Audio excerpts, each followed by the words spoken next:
will see a little box. Feel free to just hit the OK button, as today's session will be recorded and uploaded to Compass Family Services YouTube page later on this week. Really excited to introduce to some and reintroduce to others our Inclusion Talk series. Every Cultural Heritage Month, we are going to have an Inclusion Talk series where we invite outside speakers to educate, to inspire, and to cultivate thinking for the amazing folks here at Compass Family Services, our local community, our clients, and those alike, because these events are open to the public. I am going to do a brief introduction of our speaker, and I am going to turn everything over. You all are in for a treat, because our speaker today believes that these sort of lectures should not just be a presentation, but a conversation. So you're going to have a chance to ask questions in real time. He is going to prompt me on when to unspotlight him, so you'll have the opportunity to ask as many questions as you want. You can also engage in the chat. So without further ado, let me introduce our speaker, Zoe Williams. Zoe Williams is an author, relationship specialist, and television and radio personality. As a student of world religions, Zoe is a passionate and opinionated dynamo who offers revolutionary thoughts about the breakdown of social systems and institutions as we know them.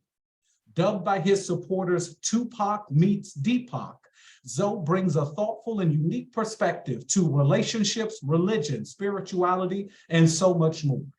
He has a gift for connecting random conversations to a more profound meaning of life. Zoe has authored 3 books: The Relationship Dismount, How to Stick the Landing When Exiting a Toxic Relationship; The Shrouded Lighthouse, How to Discover the Silver Lining in Any Situation Shift; and The Holographic Relationship, a deep look at the union between consciousness, intimacy, and God. Finally, Zoe has 2 daily shows.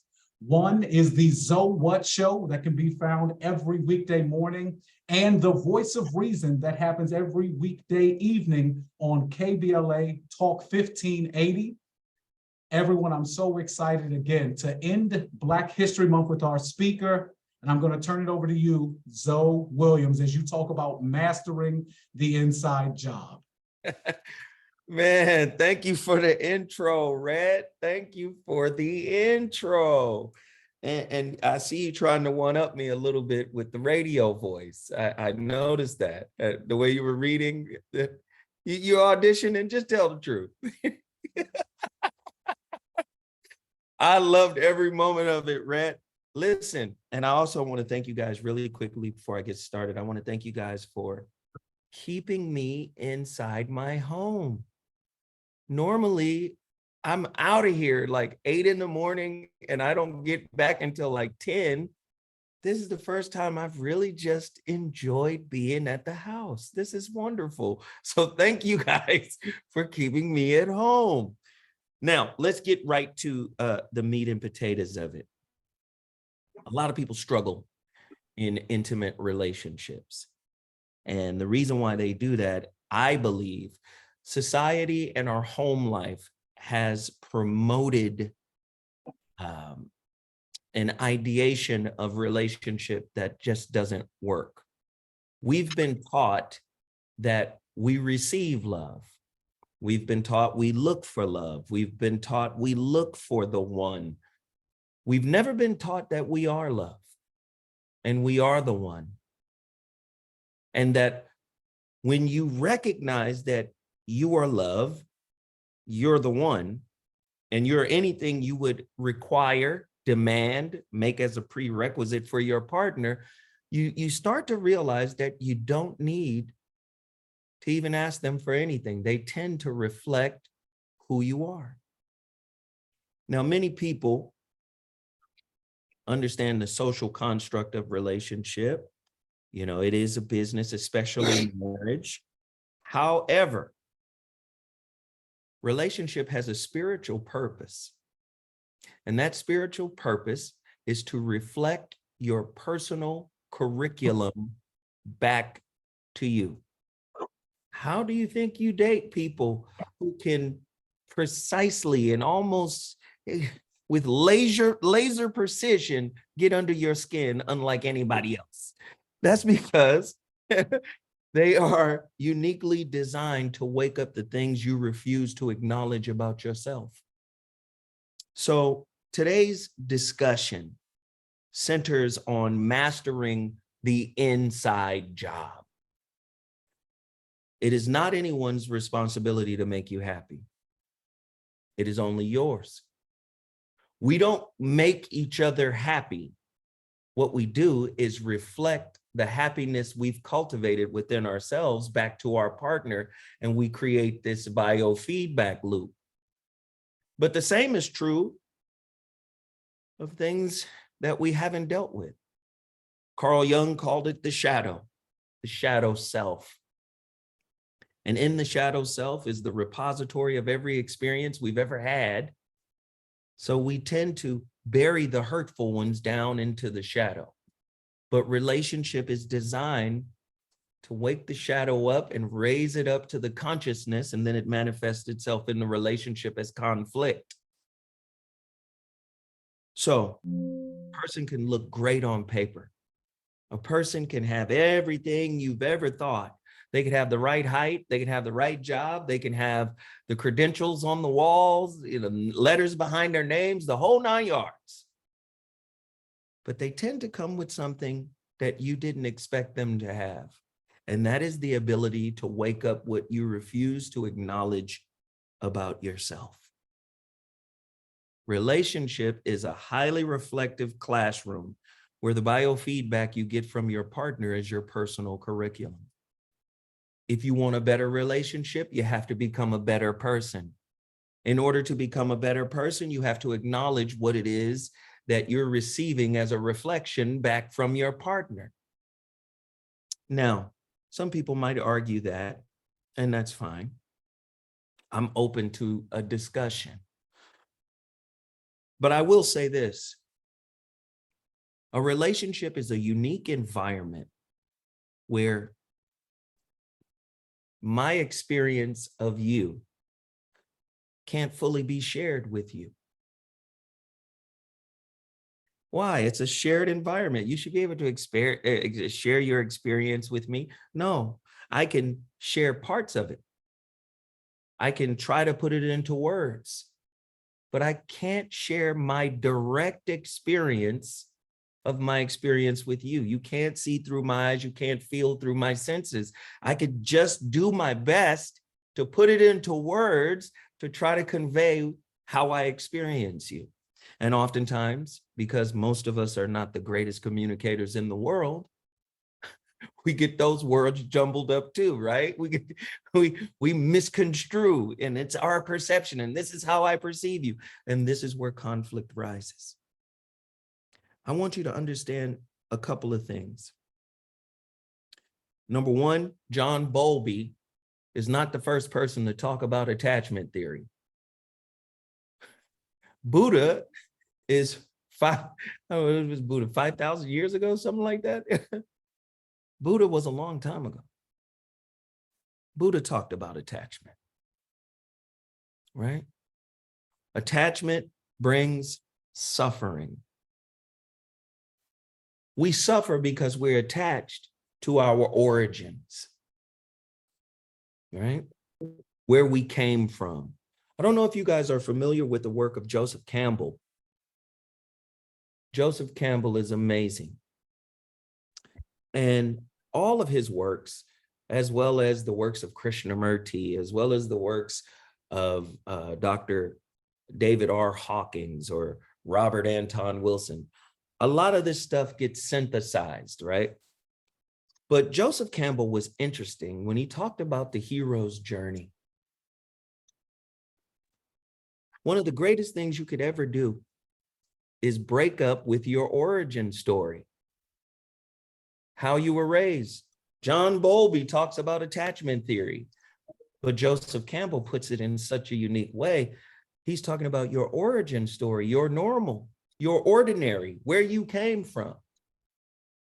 Now, I'm not saying everything your parents taught you was not useful, but we have to learn how to break up with the bits and pieces that were not only not useful, but downright damaging.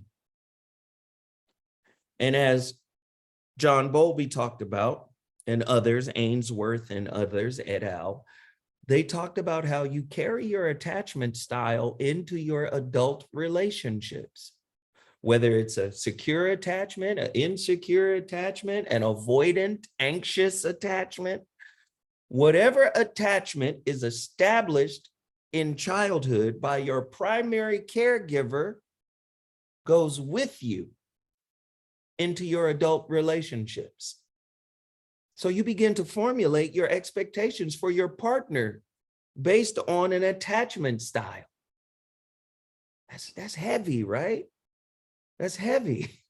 So I introduced a concept, maybe not introduced, but I highlighted a concept in my latest book, The Shrouded Lighthouse: How to Discover the Silver Lining in Any Situation Shift. That concept was self-authorship. So you have to go back and kind of audit your origin, how you were raised. How did your family communicate? Did you guys have a combative communication style, a competitive communication style, an avoidant communication style, an indifferent What kind of communication style did you take into your relationships? You have to go back and kind of deconstruct your origin story. And as you sift through it, you're able to find things that are of worth and value to you now that you can incorporate moving forward. But I'm almost certain you will find things that are not so good, that are not so favorable to who you are becoming. So I've always said one of the toughest divorces or breakups you're ever going to encounter is that which you learned in your origin story. There are aspects of that story that you have to leave behind. But the beautiful part about it is you get to write your story moving forward. The power of self-authorship. See, when we don't heal from what helped model us, from what helped mold us, right? When we don't heal from that, we elevate those wounds to the status of authorship. They get to at least co-author your expectations. So where there are wounds, there will be fear, there will be resistance, there will be resentment, right? So this is what's being written into your relationship expectations. I mean, it's hurtful when you get down right to it, right? It's hurtful when you think about it. But imagine if you loved yourself to the fullest of your capacity, if you approved of yourself to the fullest of your capacity, if you accepted you to the fullest of your capacity, if you embraced you to the fullest of your capacity, and I mean every aspect of you, not just the parts of you that you like, I'm talking about every single bit of you, even the parts that you don't like. If you embraced it all with love, with approval, with acceptance, with acknowledgement, would you need that from your partner? Because if you haven't done it for you, how can you do it for them? While at the same time expecting them to do it for you. Do you see the conundrum? Love is an inside job.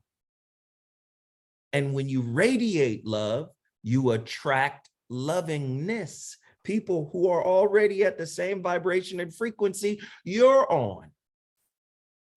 But if you're at this vibrational level that gives room and board to fear, to guilt, to shame, to apathy, you're going to carry these elements into the relationship, and the relationship is designed to reflect it back to you. It was the great Krishnamurti who said relationship operates as a mirror. You can never escape self-knowledge. This mirror will constantly be reflecting back to you the work you need to do. So we live in a society that says, I deserve better. And I push back and say, no, you deserve who you are. You deserve what you are. When it comes to relationships and the quality of them, relationships reflect back to us the work that we've done on ourselves or not. I know people don't want to hear that. I know people don't like that, but that is the way it works. We live in the great Krishnamurti put it the best, I believe, when he says it is no measure of health to be fully integrated into a sick society. So our relationships are formulated by materialism, by capitalism, by advancement, by growth. And unfortunately, it's also integrated with obsolescence. When you live in a society like ours, obsolescence plays a big part in everything, whether it's your cell phone or your relationships. When you don't heal the wounds, you build obsolescence into the relationship, right? I think about this all the time. I'm sorry for laughing, but I think about it all the time because I work with people who have now begun to identify with what they've been through, the wounds. There's a book by Babette Rothschild. It's called The Body Remembers. And it talks about going through trauma and how the body replays that traumatic moment when it finds itself in a situation or in proximity to something that reminds the person of some traumatic event that happened in the past. The body actually acts and behaves as if they're in that situation again. It's almost like a time machine. Well, that's a form of entropy, what theoretical physicists called entropy. The longer a thermodynamic system goes on, the more it will begin to break down into chaos. Well, I call it spiritual entropy in relationships. The longer we refuse to acknowledge that which needs to be healed, the more the relationship will begin to break down into chaos. We can take that pain and use it as an opportunity to grow up, or we can take that pain and identify with it, and we'll always keep our fists balled. We'll always remain cynical. We'll always remain fearful. I mean, if you really want the most successful relationship you could absolutely have, you're going to have to let go of some of the things that actually you allowed to integrate into your identity. But like I was telling Rhett before, I love to interact with folk. I want to talk to people. I want to hear your questions and let's talk about it. I want to get them involved, Rhett. So bring them in, man. I'd love to talk to them. Absolutely. Like, just remove the spotlight, Zoe. You can now see all of our participants. And you've said so much about sort of mastering the inside job and the importance of it. And if I could, I want to start us off with a quick question. When you think about the importance of Black History Month, and the theme, this year's theme is Black resistance. And if I understand what you're saying correctly, one of the most courageous acts of resistance that you can have is unauthoring some of those experiences that you had growing up. Can you break down a little bit more about how can people master the inside job? What should that mean to someone? Well, like I said, you first have to acknowledge that there may be a problem, which is very difficult for many people to do. You have to acknowledge that there might be a problem within myself. Most times we tend to justify our reactions. Here's a good way. I always tell some of my coaching folk, I always tell them, when you get into a relationship, you shouldn't look to be comfortable. You shouldn't look to be wined and dined. What you should look for is how you're going to show up. Now, many people find that difficult to do. There's a helicopter exercise where you are in a helicopter and you envision, you visualize that you are observing yourself, right? You must be self-aware because there's so many opportunities to see yourself, maybe in a moment of conflict, in a moment of disagreement. How do you show up? And if you start to see certain things that are reminiscent of, say, your father, or say your mother, or say your aunt or your uncles, these are the telltale signs where you go, wow, I picked it up from my father. Wow. My father used to act just like that with my mother when he was under pressure, right? Boom, write that down, journal that. How do I show up in relationship? Journal. And when you start to acknowledge the negative ways, yes, I can be a little disrespectful with my tone and delivery and how I speak. When I feel like I'm being challenged, I may condescend, right? Write that down. Because these are all things you can rewrite. You are the author of you. No one can ever be the expert of you. This is why this is an internal personal journey. It's not something a coach or a guru or anybody could tell you. Only you know how to do it, right? I can suggest things like, hey, have you ever did a self-awareness journal? Where when you're in relationship, whether it be business or intimate, you never take an eye off of you and how you show up? What are your thoughts?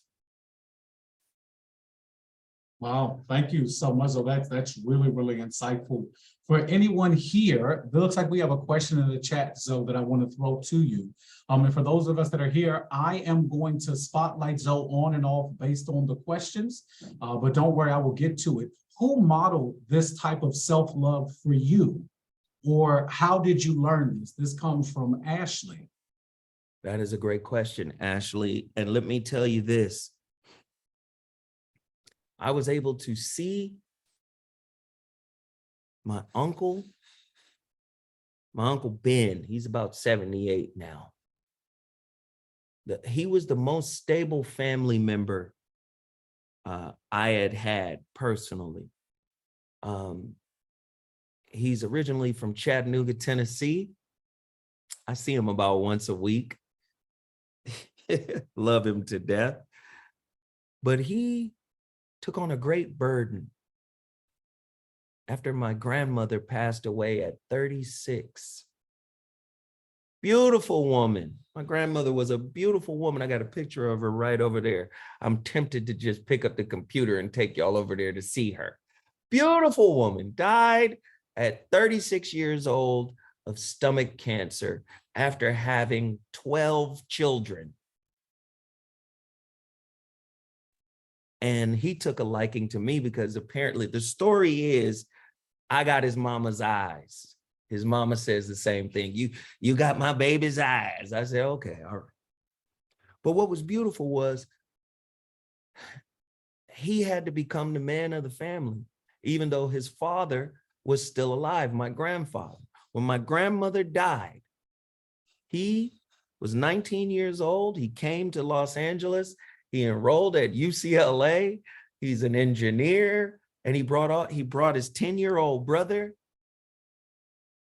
He basically put the whole family on his back, right? He bought properties out here and put people in positions to win.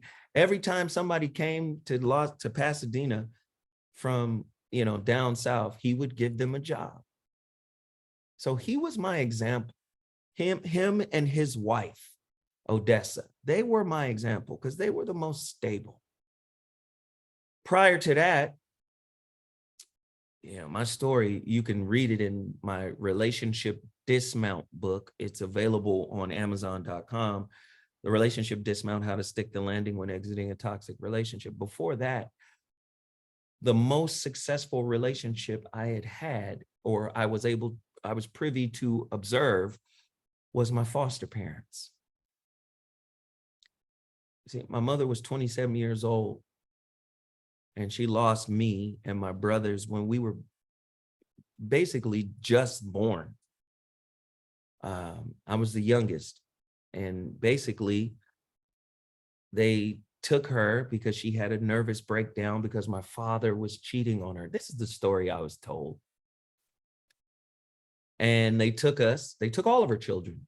Some of her kids were too old to go to foster care, so they went to juvenile hall. I mean, this is heavy stuff, you know. But they took my brother, who was 10 months older than me, and I was an infant, and they basically took my brother to this family, and my brother kept saying, "Hey, you guys left my brother. I have a brother. He's back at the orphan. He's a baby, for Christ's sake. What is he, 2?" He's telling him, "Where's my brother?" And then finally they listened, and then they went back, and I was in a basket next to the stove. And I stayed with them from 10 months old or something like that, I don't know, until I was 6. And then I went back to my mother in the projects. But prior to that, my foster mother and father, they were married, they had a home, they lived in the suburbs. It was the Fresh Prince in reverse. I had to go back to the projects. Lord, somebody save me. But thankful for my uncle, he was able to, fill in the gaps for me. So I know that was a long story, but I hope I answered it. No, Zoe, thank you. I want to, as I move us along, I think this second question kind of gets into the part 2 of today's discussion. All of the folks here at Compass Family Services and those that are joining that are not part of our team, we work with the unhoused community here in San Francisco, unhoused families. And when you think about mastering the inside job, we get a chance to see each other for a third of our existence, the folks that are here. You get to sleep 8 hours, you get to spend 8 hours with your family. The other 8 is really spent at work. Sort of, when you think about what mastering the inside job means in terms of professional relationship or business, and how that shows up in the way people interact with each other at work, and especially for folks at Compass, in turn interacts with the way we treat clients, can you give any advice or tips as you move into the second portion about how does that apply in business? Well, business works a little differently than intimate relationships. Yes, it is a relationship because relationships are ubiquitous. However, when somebody can mess with your money, you tend to act different, right? When somebody has the power to affect your money, you tend to act different. In a corporate setting, there are corporate bylaws, there are expectations of you on how you should behave. And because at the end of every week or every 2 weeks or once a month, there's a check associated with it, people tend to behave. But there are still problems in the business setting, in the corporate setting. And I think communication is still the key, even in that setting. But it's difficult to know because who you're going to talk to that's not going to go back to your supervisor. So there's really this political eggshell kind of thing going on in the corporate space. But if you have a conscious community within the corporate space, conscious meaning there's respect, there's integrity, there's honesty, then the basic relationship communication rules can apply. We're not talking to condescend. We're not talking to downgrade or disrespect or denigrate.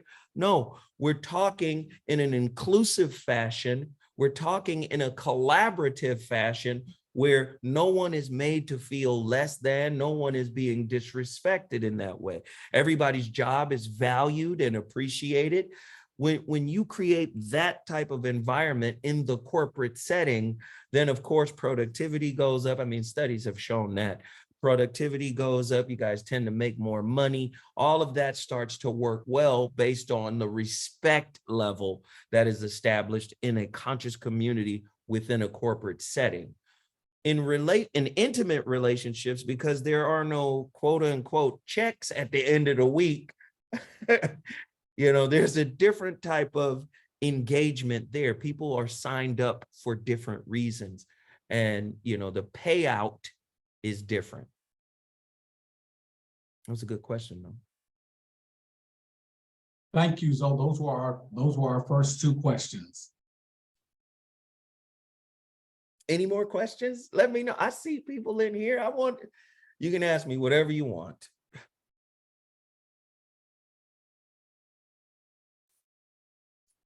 You can feel free to type it in the chat or come off mute. This group is not shy. And especially those of us that may not be a part of the Compass Family Services community, you are also welcome to ask questions.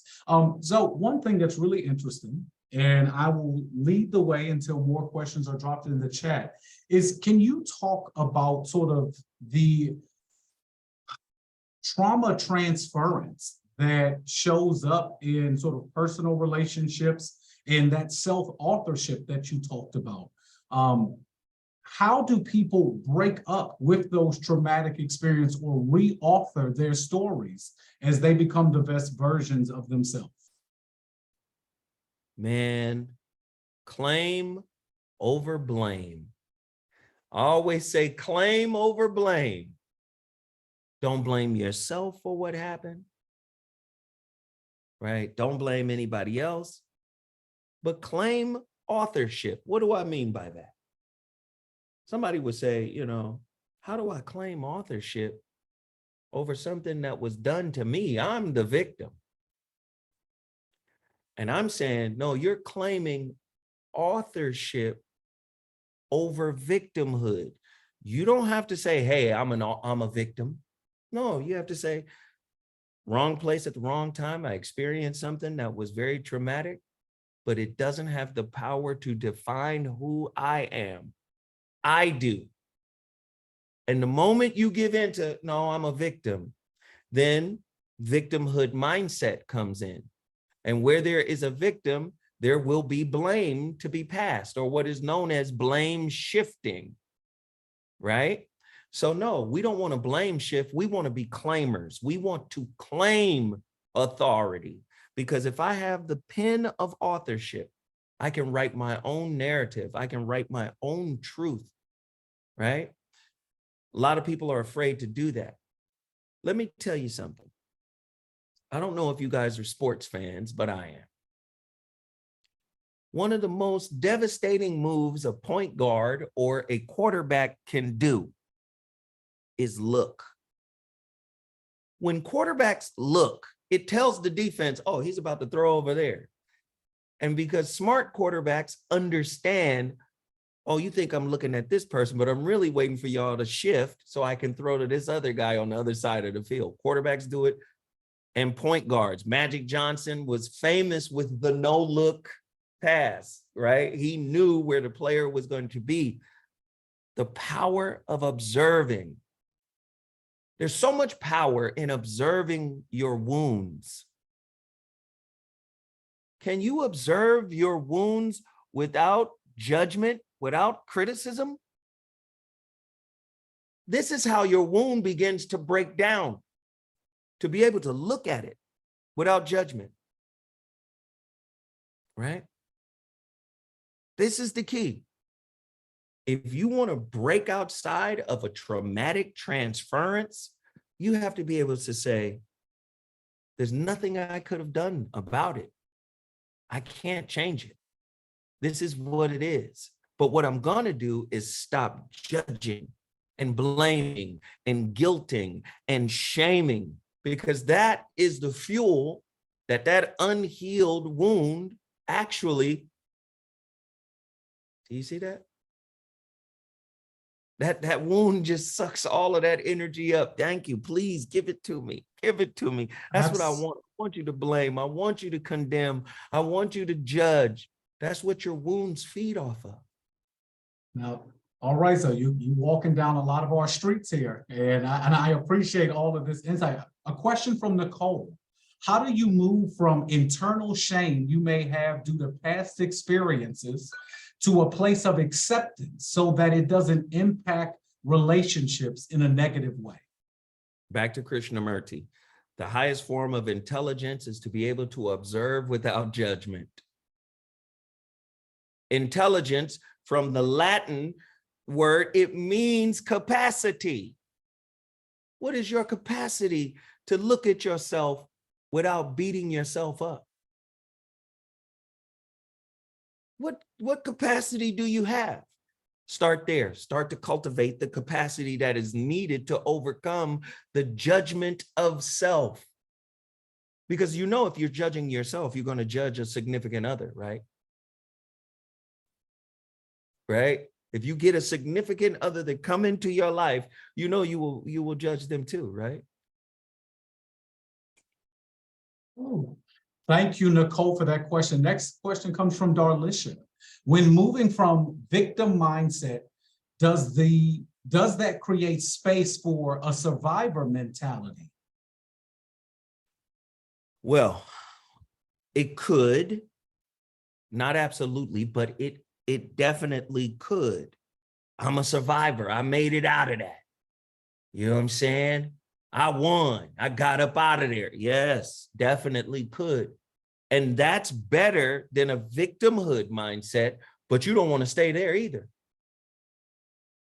Right? You want to traverse from victimhood, surviving, thriving. Right? But listen, at the lower levels, what keeps the lower levels going is lower level thought, right? Lower level thought. I'm not enough. Negative self-talk. Nobody ever believed in me. Nobody ever has my back. You know, I didn't deserve it anyway. I knew somebody else was going to get that lower level. That keeps you. That's lower level consciousness. That keeps you there, right? At the victimhood stage, at the surviving stage. But at the thriving stage, I am the source of unconditional love that I share freely with all those who come into my space. Huh? Did you hear that? You can empathize with self. Some people call it self-care. I don't use the word care. The word care, from its etymological root, means wound, means burden, means pain, means sorrow. Not self-sorrow, no, self-empathy. Let's empathize with self. You want to break the traumatic curse, learn how to empathize with who you are today. All of it. So many people too busy trying to rewrite history. I wish that would have never happened. I wish I had a different set of parents. I wish I had a different experience. I wish I knew different people. No, you know the people you know, and they still have the seed of infinite wisdom in all your interactions. You just have to arrange it right. This goes back to self-authorship. So that's incredible. That's interesting. That leads us up to our next question, which is, what qualities do you notice in people that are able to shift from victim to self-authorship? Well, that's the key word in my latest book, The Shrouded Lighthouse: How to Discover the Silver Lining in Any Situation Shift. Now, you've heard people say situationship. I'm in a situationship. No, I say you're in a situation shift, because every relationship has the power to shift your mindset if you go in looking for how you show up. It has the power to shift what you think.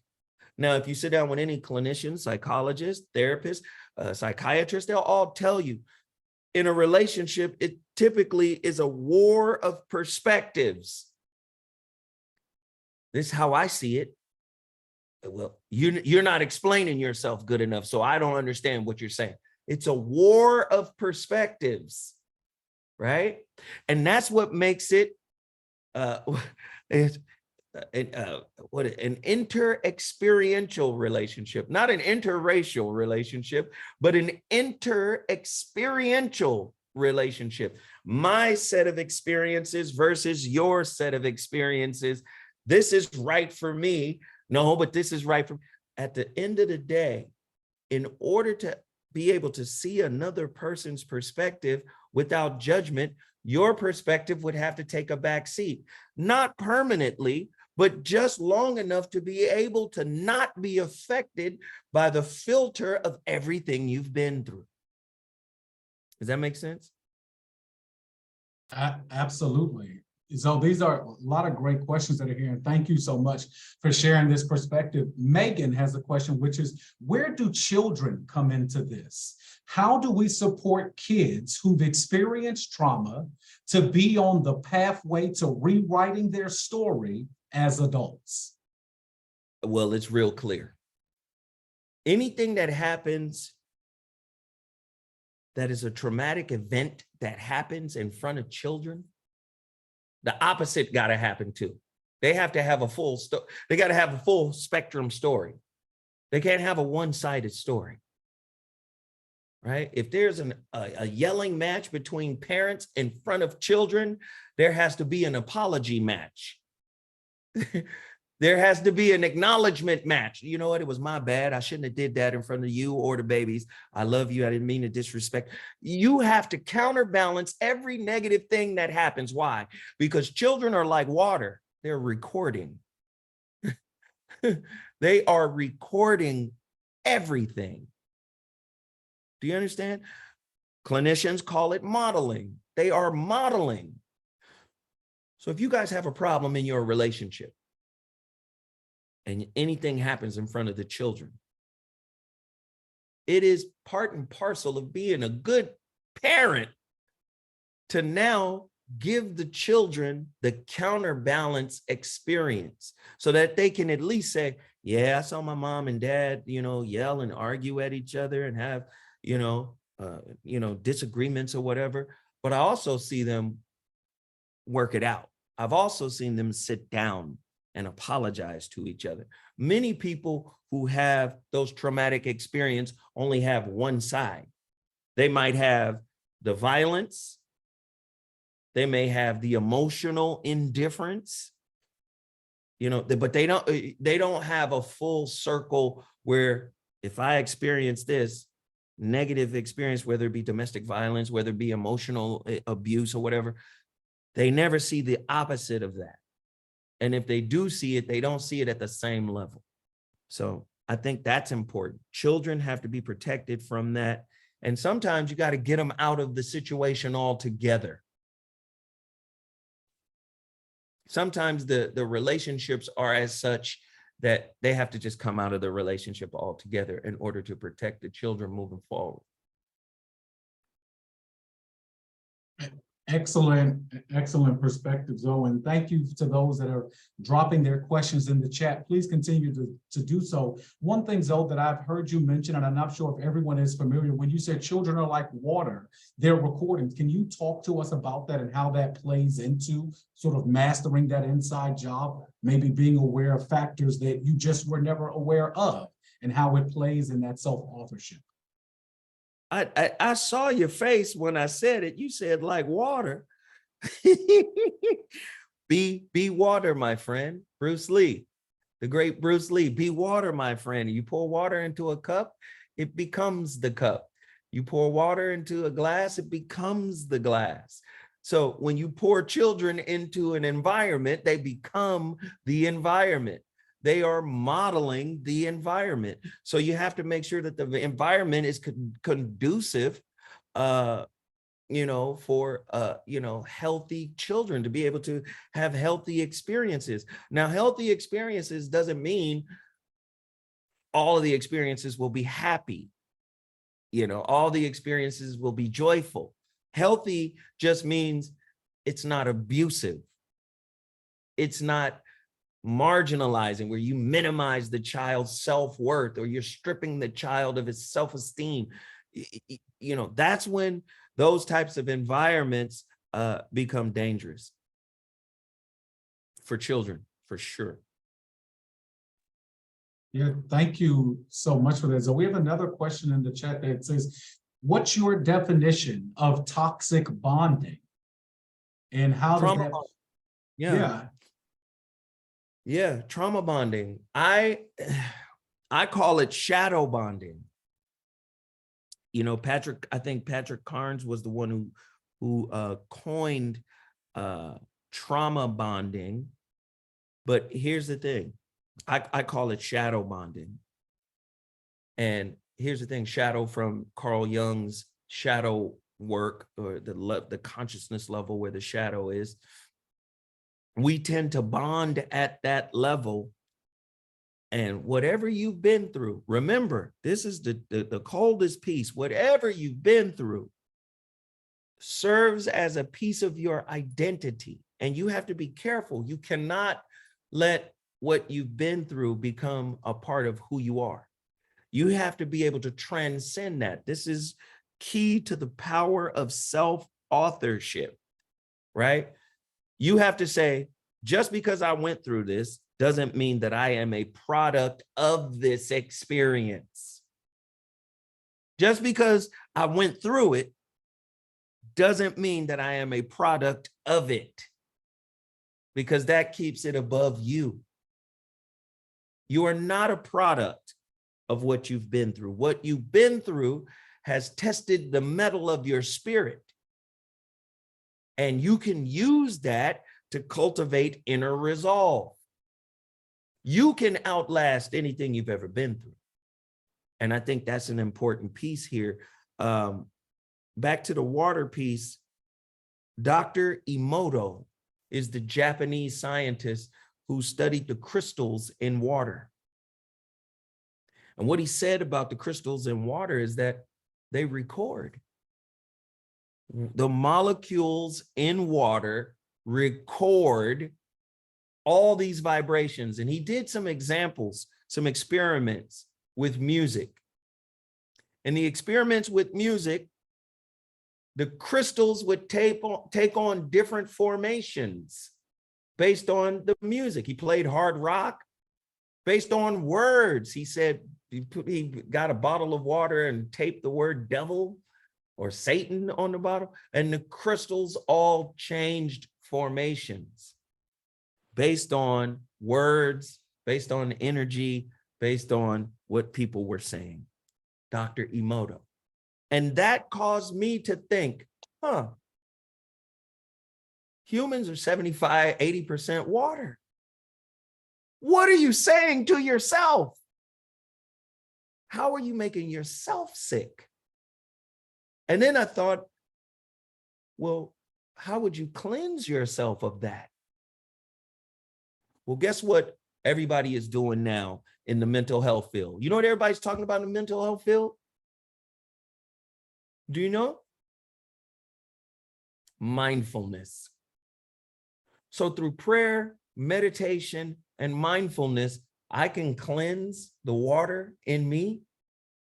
Whatever my water recorded, that's how you can break the cycle. Mindfulness, prayer, meditation. And I'm talking about the real stuff, not the storefront stuff, or let me go sign up with a guru. Let me tell you something. You are the student and the professor of yourself. No one can do the work for you. Only you can do it. You are your own master. This is why I tell people all the time in relationship, I said, I'm not the expert of your experience. You and your partner are. Now you can tell me certain things and I can say, consider this or consider that. But the reality of the work and the experiencing the work, that's you. I can't tell you anything about that. Where we at? We got more? I'm ready. I'm just getting started. That's fantastic. I mean, so one thing that I want to hear you talk about, because this is the end of Black History Month, and I'd like you to speak to sort of the self-authorship or the rewiring that the Black community is not a monolith. So I'm asking you to speak in generalities. What are some of the self-authoring that we need to do, the Black community, as we round out Black History Month? What are some things that you think are stories we need to rewrite or untell ourselves? First off, you got to break up with, and it's unfortunate, but you got to break up with white people's telling of your story. You got to tell white folk, you don't get to tell our stories no more. It's just that it's just that simple. We are no longer accepting anybody telling our stories that isn't us, right? And you see us telling our story the way it should be told, there's a crackdown on it. CRT, critical race theory, was put together by a group of lawyers, civil rights lawyers who wanted to reenact and retell the actual stuff that happened. They said, no, you don't get to say that. We don't want to make little white kids feel bad. You don't get to say that. Well, that's your history. Nobody else in the history of the world is having their history suppressed. So again, you got to start telling your own history. And you got to stop looking for them to validate your history. I remember a time when I was growing up, first time I heard Farrakhan was on a Public Enemy record. And Flavor Flav, who gives a F about a G damn Grammy, right? They didn't care about the Grammys back then. Last I checked, Public Enemy and Flavor Flav was at the Grammys this year. So what does that say? That says you didn't care back then, but now you're a part of the system again. You've been assimilated into the system. You don't get to tell me Michael Jackson is number 86 on the greatest singers list of all time. You don't get to say that when Michael Jackson, as an artist, forget all the off the stage stuff, but as an artist is one of the most influential human beings to ever walk on planet Earth. You don't get to decide who's great to us. Once you start breaking up with their definitions of you, you can start self-authoring your definitions of self. What did the Spanish conquistadors do when they first stepped onto South America? What'd they do? They burned the books. How you gonna burn the books of the indigenous people here? Because I want to cut them off from knowledge of self. They burned the books. So no more, you don't get to define me anymore. And we have to stop pining to be a part of a system that wants to marginalize us while at the same time, breadcrumb us opportunities and then define us as inferior. No, you don't get to do that anymore. Wow, so that is a lot that you just dropped there. And as we come down to the last 4 minutes, because again, I want to thank everyone for being here, Compass and non-Compass folks alike. Hey, so go ahead, Zoe. Was that as bad as the Dilbert guy? Well, no need to jump into too many current events. That's interesting itself. But if you could round us out, Zoe, in these final 4 minutes, if you could leave pearls of wisdom. I've heard you often say that relationships are mirrors, and obviously, just like the water example, understanding the relationship you have with self and the self-authoring, can you give everyone here tips on how they can re-author their stories? And you round us out with the final 3 minutes we have remaining. Well, step number one is you need to be able to look at your library, right? The repository of your experiences, which is the shadow space. You need to be able to go into that shadow space, and you got to do it without judgment. You can't go in there saying, I don't want to see this part of myself. You have to say, I'm coming in here and every aspect of everything that is in here, I'm loving on. I'm loving on it. I'm accepting it. You have to accept all of you without judgment if you want to become the master of self-authorship, right? Self-authorship does not mean passing the blame shifting. Self-authorship means this is who I am at this moment in time, and I'm okay with it. Now let's work on elevating this aspect of me that might be considered negative to some, but not to me. I'm going to elevate it to higher consciousness. You do that by observing without judgment. And I'm gonna tell you, it's not the easiest process to do. I'm gonna be quite honest with you. It's not easy, because sometimes you'll find that the person who puts the biggest blame on you is you. And sometimes you're gonna have to shut that thing off in order for you to be able to expand and grow in a conscious way. Beating yourself up, judging yourself, condemning yourself, you're gonna find that, yo, it was me all along. And I got into arguments with people in relationships, and I was making it seem like it was them, but it was really me. And once you turn that faucet off, you might be able to start writing a narrative that you can be proud of.